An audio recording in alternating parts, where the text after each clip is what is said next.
अस्सलाम वालेकुम जी। ਇਹ 2 ਕਿੱਲੇ ਜ਼ਮੀਨ ਆਸ਼ਿਆਨਾ ਰੋਡ ਦੇ ਉੱਤੇ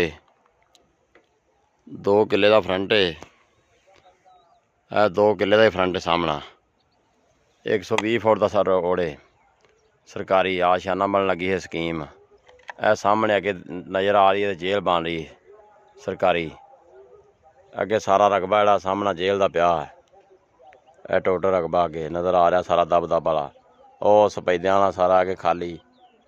ਇਹ ਸਾਰੀ ਇੱਥੇ ਜੇਲ੍ਹ ਬਣਨੀ ਸਰਕਾਰੀ। ਇਹ 2 ਕਿੱਲੇ ਇੱਧਰੋਂ ਆ ਜਾਂਦਾ ਹੈ ਆਪਣਾ ਆਸ਼ਿਆਨਾ ਦਾ ਫਰੰਟ ਦਾ।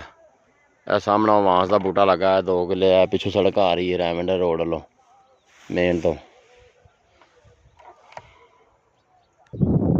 ਇਹ 1.5 ਕਿੱਲਾ 2 ਕਿੱਲੇ ਨਾਲ ਰੋਈ ਦਾ ਫਰੰਟ ਆ ਰਿਹਾ। ਇਹ ਕਾਰਨ ਦਾ ਪਲਾਟ ਬਣਦਾ ਹੈ। ਚਰਸਤਾ ਬਣ ਜਾਂਦਾ ਚੌਕ ਦੇ ਵਿੱਚ ਆ ਜਾਂਦੀ। ਇਹ ਰੋਈ ਜਾ ਰਹੀ ਪਿੱਛੇ ਰੈਮੰਡ ਨੂੰ। ਇੱਥੇ ਨਾ ਚਰਸਤਾ ਬਣ ਜਾਂਦਾ ਹੈ ਸਾਰਾ ਚੌਕ ਹੀ।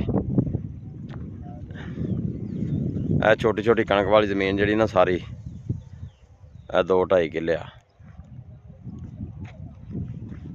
ਇਹ ਸਾਹਮਣਾ ਪਿੱਛੇ ਬੈਰੀਆ ਟਾਊਨ ਨਜ਼ਰ ਆ ਰਿਹਾ।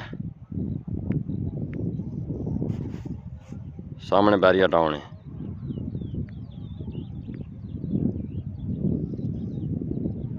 ਸਾਹਮਣੇ ਇਮਾਰਤਾਂ ਦੇਖਦੀਆਂ ਵੀ ਬੈਰੀਆ ਟਾਊਨ ਦੀਆਂ।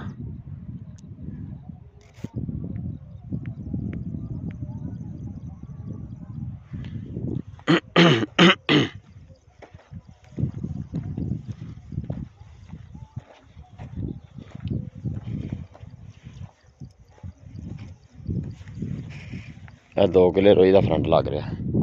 ਸਾਹਮਣਾ ਰਸਤਾ ਆ ਰਿਹਾ। ਇਹ ਕਾਰਨ ਦਾ ਪਲਾਟ ਬਣਦਾ।